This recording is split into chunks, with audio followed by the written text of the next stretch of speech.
In life, we encounter people every day, all of whom have stories to share. We rarely take the time to ask people their personal stories, many of which will touch, move, and inspire us in some way. Matt has a passion for making authentic connections and learning about people from all walks of life. He has lived a life of giving back to the community and making a difference in people's lives. Are you ready to meet fascinating people and hear some inspiring stories? The Matt Hilton Show will introduce you to a world of possibilities you never knew existed. Sit back, be present, and enjoy. Here's your host, Matt Hilton. Hey everyone, welcome to the Matt Hilton Show. And we are excited. Yes, we are excited. You hear the studio audience, right? We're excited to be here and excited that you are tuning in. And however you are tuning in, whether it's audio only or on YouTube or the Matt Hilton Show on Facebook, please like, subscribe, share, do all the things so we can get more views, more comments, more shares, and more subscribers. So, you know, in life, you run across people that you work with, and you don't know a lot about their personal life and where they came from. And today's guest is one of those people. Meghan Miller Koch is here with me today. And she is how many months pregnant? 7, almost 8. 7, almost 8 months pregnant. So, yeah, congratulations. Thank you very much. And yeah, do you know if it's a boy or girl yet? It's a boy. A boy? It's a boy. It's our first. We're very, very excited. That's fantastic. Yeah, this is his first TV appearance. First, so, yeah. First TV appearance inside the womb. That's great. That's great. Well, I hope he's listening. I'm sure he is. So, Meghan, you know, we have worked together in closings because you work with the title company. And by the way, today's segment is brought to you by Republic Title on Coit in Plano. So we want to give them a shout out, and there will be a commercial break here in a minute as well. So thank you, Republic Title. Thank you. And that is where you work. Absolutely. So what got you into the title business? So I actually started in real estate right after college, kind of fell into it, graduated in 2010. We all know how the job market was in 2010. So I had the opportunity to either move to Arizona, to a place where I knew nobody, didn't know anything, or I could come to Dallas and get into real estate. So I got into real estate, was on the brokerage support side of things for many, many years. And I made the switch to title about 4.5 years ago, and I will never go back. So let's get into what is the brokerage support side of things. I mean, like for our audience, they may not know what that means. So that means my job was to support agents. So you're an agent with Keller Williams, right? So my job would be to make sure that all your technology, all your marketing, all of that kind of good stuff that you need to be a successful realtor, but you don't want to think about, that was my job to take care of. Okay. Yeah. Fantastic. Did you work for a particular firm? I did. I started with Prudential, that then became Berkshire Hathaway through a name change. And then after I worked for Berkshire Hathaway, I went and worked for Keller Williams in Plano. And then throughout my time at Keller Williams in Plano, I met several people who worked at Republic Title and was given the opportunity to work with the fabulous Diane Donnelly at our Plano Allen office and get to learn from the best. So I took that opportunity whenever it was presented to me, and it's been the best move I've made so far. Most definitely, yeah. And I love Diane. She is one of my favorite people as well. 100%. And she's retired now and just enjoying traveling and grandchildren and all the things, right? So yes, we wish her well. Diane, if you're watching, hi. Love you. Yeah, love you. So where did you grow up? I grew up in Southeast Texas, in Beaumont. Okay. In Beaumont. Yes. Okay. If you're not from there and you haven't been, there's nothing really there to see, honestly. It's an oil refining town. So I grew up in kind of a small town existence. Didn't really have a lot to do on the weekends. And so I was a very, very, very shy child, like would not talk to anybody. When we'd go to the grocery store, I'd hide behind my mom's skirt to avoid eye contact with people. So I cannot imagine you being shy. Oh yeah, 100%. 100%. Guess what? I was too. See, it's a thing. You just kind of have to break out of your shell, right? Yeah. So my mom wanted to get me outside of being a shy little human, and my sister was with her dance competition team was performing at a pageant. So my mom put me on stage at 3 years old. Her whole team was in the audience and started clapping, and I was completely mesmerized by people clapping for me. And I never wanted to get off the stage. And so thus, at 3 years old, started my love of performing in the stage and all of that. So what does that mean, performing in the stage and all that? Okay, Yeah. so I started doing pageants, right? So Okay. as a I don't young know, kid, right? Is that right? Oh yeah, so I did. Yeah, so I started doing pageants when I was 3-ish. Okay. More for my confidence. And so once I started getting older, you were required to have a talent, right? And about what age did this start? So I started performing ventriloquism. So I am a ventriloquist. I started performing ventriloquism when I was 7, but I actually taught myself how to do it when I was 3. So I was watching Miss America and Miss Pennsylvania, 1993, I think 1992. Marla Wynn was doing a ventriloquism act with a puppet and it was like a toucan. Loved it. We VCR recorded Miss America every year, and I wore out that piece of tape because I watched it so much. I wanted to make my Barbie stock, so I sat in my room in front of my mirror and worked and worked and worked until I was able to talk without moving my lips, so I could have conversations with my Barbies. Now, my mom did not know this initially, right? So I'm just sitting in there playing in my room, talking with my Barbies, and the way that my mom found out that I could do ventriloquism was we were picking up my sister from kindergarten. I was in the back seat, sitting on opposite sides of the car, and I would mimic her voice saying, "I'm gonna get you, I'm gonna get you," and then I would squeal like she was tickling me. Oh no. Yeah. So my mom kept getting onto my sister. Like, no, like, Melissa, you've got to stop. You can't quit messing with your sister. She's like, I'm not doing anything. So she was literally staring out the window, right? My mom moved her rearview mirror to look at my sister and realized I did it again. She realized it wasn't my sister. It was actually me doing it the whole time. That's too funny. So that's how they found out that I could do ventriloquism. And then I begged and begged and begged for a puppet from about 4 to 7. It took 3 years of convincing my parents that it's something I actually wanted to do and actually pursue. So about 7 is when I started performing with my puppets. We call it the Mud and Dust Tour. I performed at every little fair, festival, any wide spot in the road, opera houses, any sort of thing that had a stage, and said yes to a 7-year-old with a puppet. Wow. Okay, and y'all, I'm just going to have to say something real quick. Nobody knows this except for maybe my family. Yeah. I used to have the Charlie Chaplin looking Yeah, puppet. I know exactly what you're talking about. Yes. I have one too. Do you really? Yeah. So I would practice and try ventriloquism. How did that go? It didn't go too well. That's why I don't do it anymore. That's fair.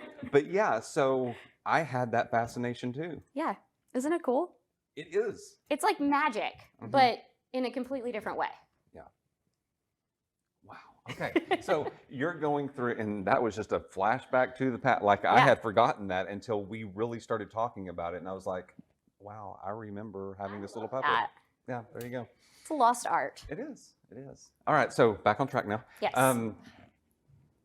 What did you started learning this talent and you were in pageants, as you're going through life and these pageants, where did you end up?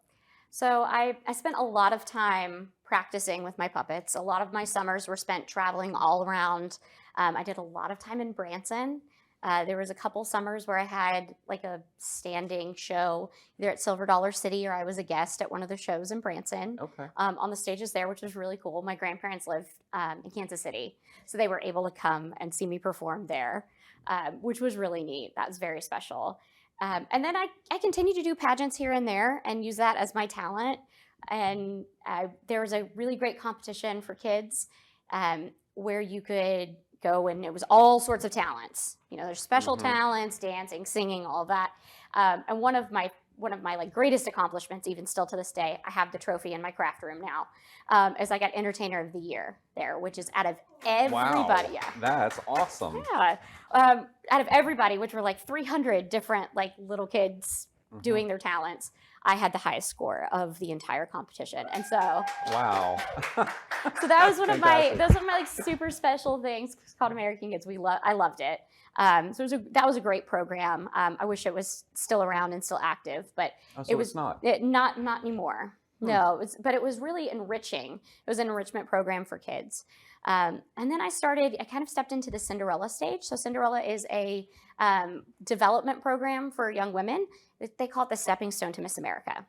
Okay. So Since I was 3, my dream was to be Miss America. Like if you asked me what I wanted to be when I grew up, my answer was I want to be Miss America. I did not realize that that's not something you could do every day, like for the rest of your life, right? I thought that was like an occupation. Right. So I wanted to be Miss America.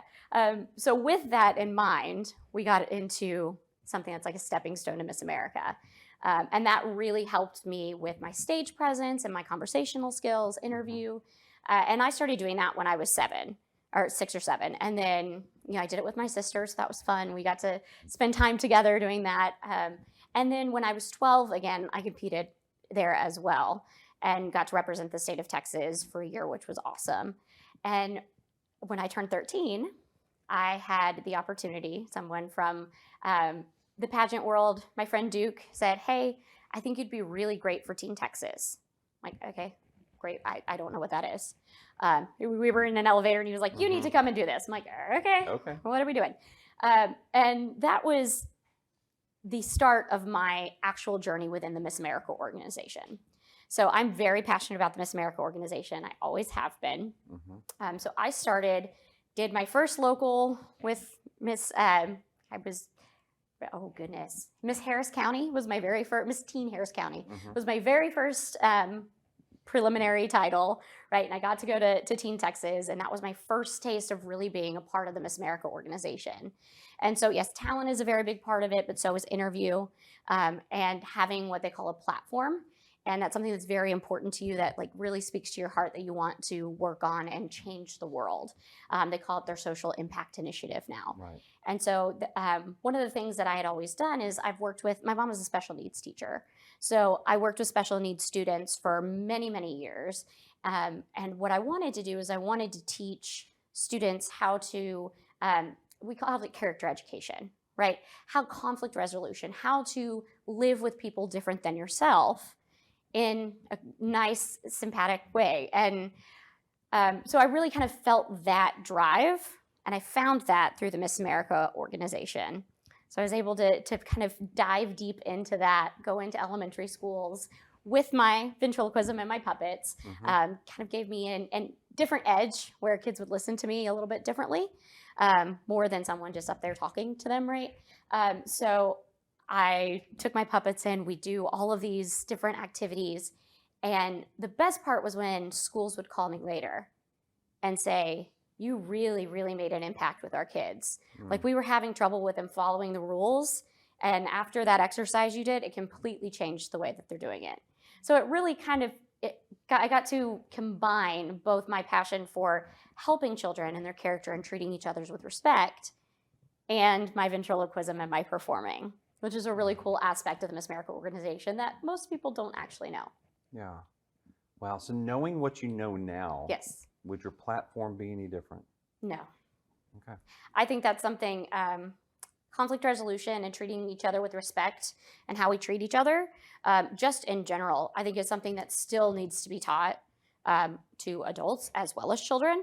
And I think that we cannot do enough of that kind of work. Yeah, I totally agree. Totally agree. In this interview that we're having, what did you learn as far as being interviewed? You said interviewing skills was a big part of, the Miss America pageantry world. So what did you learn? One of the things that I learned most is I used to speak really fast. So when I would talk, it would be 1,000,000 miles an hour. And I would use filler words, like all those things that you don't really want to do when you're making a presentation. And one of the really cool things and kind of techniques that I was taught is mental pictures, right? When somebody asks you a question, what's the first mental picture that pops into your brain, right? Try and tell the story and draw that picture, right? Your words are your paintbrush. And that's how you really get across whatever the point you're trying to make, the story that you're trying to tell. And that's how you connect with people in a different way, on a deeper level. Okay. Which leads me to another question as far as the conflict resolution. What are one or two things that you would teach the children when you would go and speak at those schools? So there's two particular activities that I loved. One was I gave we had groups of 4, and I gave them a pack of Starburst, and one group of 5. Now, if you know Starburst, if there's 4, everybody gets the same amount. If there's 5, someone's only going to have 2 instead of 3. So they had to figure out what they were going to do with that extra Starburst. There was like 1 extra Starburst. Who gets it, right? And it was part of their job to figure out who's going to get that extra Starburst. What are we going to do? And watching their brains kind of work through, am I going to give it to my teacher? Are we going to just pick some vote for someone in our group and give it to them? Are we going to fight over it? Which happened. They really had to work through those kinds of conflict, right? That they might not think about on a day-to-day basis. And most of the time, like I said, I had a couple of kids that fought that really, really wanted that extra Starburst. But most of the time, they'd come up with a solution where everyone got something that they wanted, and the extra one would either go to me or to a teacher, or they would pick somebody from the audience to treat who did not get to come up and have a Starburst, which I thought was really cool. Like, what an interesting way to come around to a good conclusion for everyone. Yeah. And the other one, we had a school that came to me and said, look, we're really having a hard time with our kids not following the rules, not staying in line. They're, not cheating on tests, but, they're really just not following our instructions. And so I came up with a balloon race. Basically, I had 1 teacher and 2 students, and they had to put a balloon between their knees and hop from one to the end to the other, right? So first round, we did it. There's regular, winner, whoever won. Second time, I pulled the teacher aside and said, I want you to take your balloon out, which is specifically against the rules, and just run. And I'm going to declare you the winner. So what happened, right? What do you think happened? All the kids were like, no, she cheated, right? So what we did effectively was say, well, if she didn't follow the rules, why should she, she should win. She got there first. How is that any different from you following the rules in your classroom? And so it just kind of put it into a perspective that they could understand, break it down, not of just, hey, you need to follow the rules, like that's the most important thing that you need to do, but it really kind of broke it down into a graspable concept where they're like, oh yeah, no, I didn't like how that felt, right? Yeah. So those are probably 2 of my favorite ways that I used action in my program that I would do for schools. Yeah, and going back to the Starburst, I guess you didn't give the kids knives to cut it in fifths. Nope. Right? I mean, you couldn't do that. So, they just have a package. They had to open it and figure it out themselves. Yeah. Okay. Fantastic. Have you been able to use those skills from the pageantry time period in your adult life, and how? 100%. I think the biggest thing that I've learned, like I said, I was a shy kid to begin with. And connecting with people was always really hard for me. I was very shy, very reserved. And learning how to connect with people that I'm very different from. I use that every single day. Working with different types of clients, different real estate agents, people purchasing a home or selling a home, whether it's a good or a bad thing, kind of learning how to read people. That was a really, really big help, especially in my job now. And the speaking part of it, being able to get on stage and speak, carry on a conversation, and those interview skills that we had talked about before, those really, I would say, have helped me tremendously in my adult life. Okay, so being a former private investigator, I don't know if you know that about me or not. I did not know that about I did, you. Yes. You said how you read people. So give us some tips on how you read people. What are some body language is very telling. Very, very much so. Right? So is that what you're talking about as far as reading people? Yeah, so you can tell by body language. Eye contact is a really big thing. So if people are uncomfortable or they're upset, they probably aren't going to make eye contact with you. And you have to work a little bit harder to make that person feel comfortable.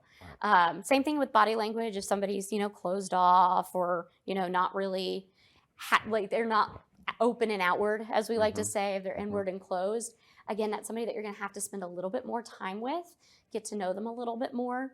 When we're working with our clients and we are trying to help them be the best realtor or have the best business possible, that's my passion. I want to help make you look like a rock star to your clients all the time. So we have to get to the meat of who the agent actually is, kind of what their business entails, what's important to them, their passion. And you do that by kind of asking probing questions, noticing if they're uncomfortable, kind of building that trust and relationship. Our goal is to always build a long-term relationship built on trust, rather than just try and get a deal closed. So how do you get clients who are there and they feel like the agent didn't represent them well, or they didn't get as much in the sale of their house as they thought they would, or whatever, fill in the blank, right? Mm-hmm. How do you get them to open up? Like your closers, because I know you're not at the closing table, but what are some tips that you have talked over with your team as far as getting those people to open? Really, it's all about finding the positive in the situation, right? There is always a silver lining. Now, we've had people in our lobby who are just so upset that they have to sell their home, that they're crying, or they're moving because they're, got a job transfer and this is the house where their kids learn to walk. And what we try and do is we try and customize the experience to each client. If they're happy and excited, we celebrate with them. If they're sad, we try and match that energy. And give them something to remember this house by, or remember the experience at the closing table was a positive one. Wow, that's fantastic. All of the things that you have talked about today are wonderful things that people can use in their everyday lives, whether it's personal or business, right? Absolutely. So have you used any of these skills in your personal life? Yes, I have. Like I said, I was a shy person. So like reaching out and like talking to people and going on dates was very, very stressful for me. And I was usually a reserved person. Don't like sharing like my whole life with people usually. Yeah. So I used some of these things that I learned, how to connect with people, eye contact, kind of mimicking body language to overcome that nervous barrier whenever I first meet someone. Okay. Fantastic. I also, try and not show my craziness at the beginning. I'm a true crime fan. You said private investigator. My husband was like, uh-oh. Here we go. So I try not to share that on the first date. I totally didn't do that with him. Yeah. How to get away with murder, all that sort of thing. We actually talked about that on our first date. So just kind of knowing how to read the room, right? And knowing what's appropriate for the time. And sometimes completely disregarding that whenever you feel like you can. That's right. And going back to where you said you started to learn ventriloquism in your room playing with your Barbies, I just have to comment, your dress is fabulous, and you actually look like a Barbie today. Thank you. So yes. This is one of my favorite pregnancy dresses because it's very beautiful. Barbie. Yeah, for sure. Thank you. And with that, when we come back, we are going to have some guests join Meghan. And you will want to stick around because she is going to do her ventriloquism for us. And I'm excited. And her husband is too, because he hasn't seen her perform live. So this is going to be an interesting second half of the episode. Yeah. So stay tuned for a word from our sponsor, Republic Title, and don't leave. At Republic Title, we pride ourselves on three things: proven experience, dedicated service, and lasting relationships. Proven experience means we can handle virtually any transaction. With roots going back to 1965, we're the market leaders in North Texas, and we've done it all. Locally headquartered with our 36 escrow officers and 13 residential offices, we collectively have over 650 working years in the industry. Now that's proven experience. Dedicated service means treating our employees as family and our customers as best friends. We get the job done on time, and we get the job done right. At Republic Title, we're not happy until you're happy. Now that's dedicated service. Lasting relationships mean our clients keep coming back. We don't say goodbye at closing, we say see you soon. We'll see you giving back to our community, we'll see you accepting that prestigious industry award, and we'll see you at your next big deal. Republic Title will be there, committed to the market and the people that we serve every day. Now that's lasting relationships.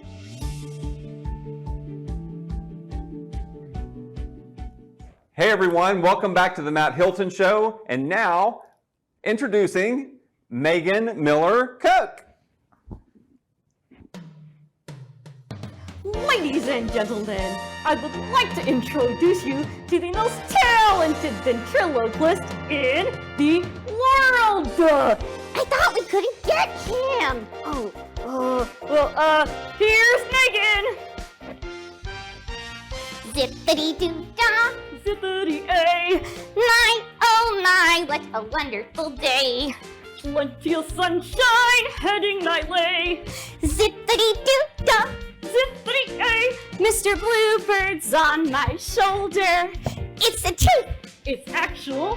Everything is satisfactual. Zippity-doo-dah. Zippity-A. Wonderful feeling. Wonderful day. Wonderful feeling. It's a wonderful day. Wonderful day. Salakadoo. Wonderchickadoo. What-the-dee-da-dee-doo. Put them together and what have you got? Dee-da-dee-da-dee-doo. Salakadoo-la-mean. Wonderchickadoo-laroo. That the thing in the dog Just. is dippity-doppity-dippity-doppity-dippity-doppity-boo. Salakadoo. Wonderchickadoo. What-the-dee-da-dee-doo. It'll do magic, believe it or not. Dippity-doppity-dippity-doppity-dippity-doppity. Dippity-doppity-boo. Because I was afraid to sleep when I was just The lad. the other day my nose was sick and told me I was Dead. But then one day I heard a word that saying Nose. the biggest word you've ever heard, and this is how it goes. Oh, supercalifragilisticexpialidocious. Even though the sound of it is something quite atrocious.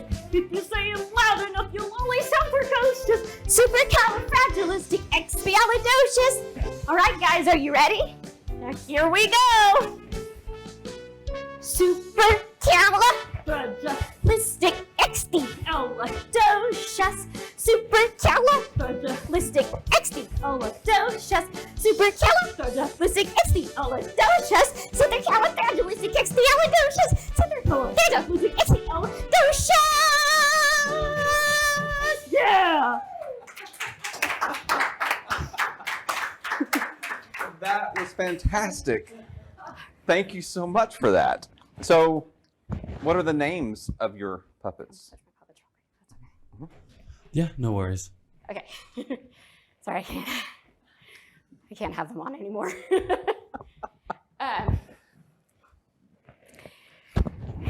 They're Abner and Shannon. Abner and Chan. Okay. Yeah. Oh, Shannon. Chan. Do you want us to bring the chair back on stage? I can do it from here. Okay. That's fine. And who do we have with us now? My name is Henrietta. Henrietta. Nice to Yes, meet you, Henrietta Hippo. Oh my gosh, this is so cool. I'm having the best time. I've got the best seat in the house. So Megan, Yes. when you went on America's Got Talent, Yes. like what was that experience? When did you go? What season was it? Season 2 Season 2. in 2007. So I had just finished my freshman year at the University of Texas. Hook 'em. Yeah. And what got you to that point? So I had spent my senior year as Miss America's teen. Very first one, little sister to Miss America, traveling the world, spreading my message, right? And then I was in college, and we wanted to do the very first season of America's Got Talent, but we weren't quite ready then. And then I submitted my video, and in 2007, that summer, after my freshman year, before my sophomore year, I spent time in LA filming for America's Got Talent. Henrietta, did you get to see that show? I did. It was so cool. There were like all these famous people on there. Yeah. Yeah. What was your favorite, besides Megan, of course? My favorite? I don't know. We got to meet Taylor Swift. What? That was pretty cool. Oh, that is cool. Yeah, we got to do the finale. There was one of the girls that were in the final 4. Okay. She was a little country singer, and this was right when Taylor Swift was like just kind of coming out, right? Mm-hmm. They did Teardrops on My Guitar, I believe, or Tim McGraw, I can't remember which one. And the 3 of us hung out the entire weekend. And this was back before I had like an iPhone or anything. So on some flip phone somewhere in my, there's a picture of me and Taylor Swift. So everybody's like, picture sure didn't happen, but it did happen. But it did happen. It did happen. So we're still Swifties to this day. Okay, that's fantastic. And what was it like meeting Simon, Henrietta? Simon. People say he's mean, but he's really not. he's actually pretty cool. Yeah? Yeah, I got to meet him backstage, and I actually saw him, and I was like, I don't know if I should go up and say anything. And my dad was like, you know what? You're never going to have another opportunity. Right. Might as well, right? So I go, okay, deep breath, right? Nervous, go meet people. And I said, hi, Mr. Cowell, because of course I was a huge American Idol fan. I was like, I just want to say hi and introduce myself.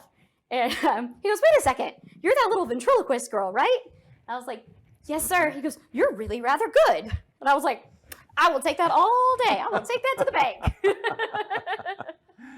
That's awesome. And did you use the same puppets when you were Miss Teen Texas? Is that, Yeah. did I say it right? Yes, Okay. So I was Miss Texas Teen, Texas and Teen, there we go. then Miss America's Teen. And actually, the one that I just did was my winning talent from Miss Texas Teen and Miss America's Teen. We have different versions of it and tons of different songs that I've done since then. But that is the classic one that won me the title of Miss America's Teen. Wow. Yeah. Wow. Y'all, this is kind of a surreal moment. Like I'm sitting here and I'm like, I can't believe I'm interviewing you, and you are so good at this talent. Thank you very much. Yes. Thank you. Yeah. This is, as I was practicing, I texted my mom. I was like, I think it's been almost 10 years since I've been on a stage performing with my puppets. Wow. Did you have any formal training? No, I did not. My mom is my trainer. She's very, very picky. Yes, you should see practice. It's hard. Yeah, she's very, very picky. She wants, always everything to be perfect. And that really trained me to be the best ventriloquist that I could be.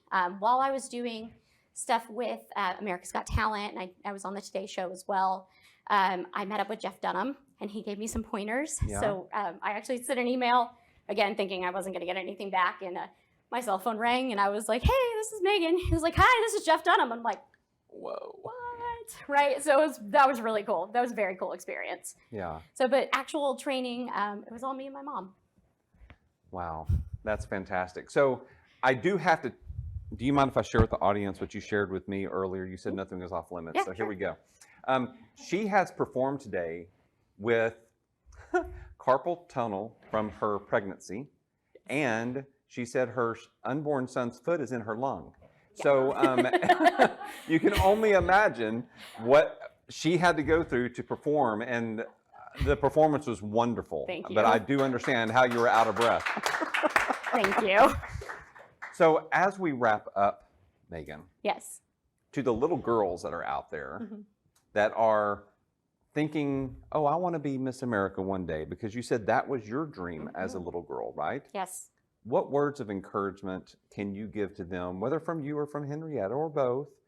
What would you say to them? Any dream that you have is worth pursuing, no matter how crazy it seems. Yes, I wanted to be on TV, and look, here I am. So all you have to do is just believe in yourself, put the hard work in. It's going to take a lot of work. It's going to take a lot of time. But if you're dedicated, just set that goal, work towards it every single day, and you'll get exactly where you want to be. Wonderful. Thank you. And what did y'all think of the performance today, right? It was fantastic. Such a treat. Thank and you thank so you so much. much. And like I said at the beginning of the show, you meet people every day and you don't know half of who they are, where they've come from, or the stories they have to tell. And that's one of the reasons I do this show, is so I can meet people and get to know people like Megan and others. And I'm just so happy that you are here with us today, Megan. My that pleasure. Henrietta, and I forgot the other one's names. Abner and Shannon. There we go. Abner and Shannon. There we go. I didn't have them on my guest list. So anyway, thank you for being here. Thank you so And much for having me. Just love you so much. Love And, you. Thanks, Henrietta. All right, everyone. Thanks for tuning in today.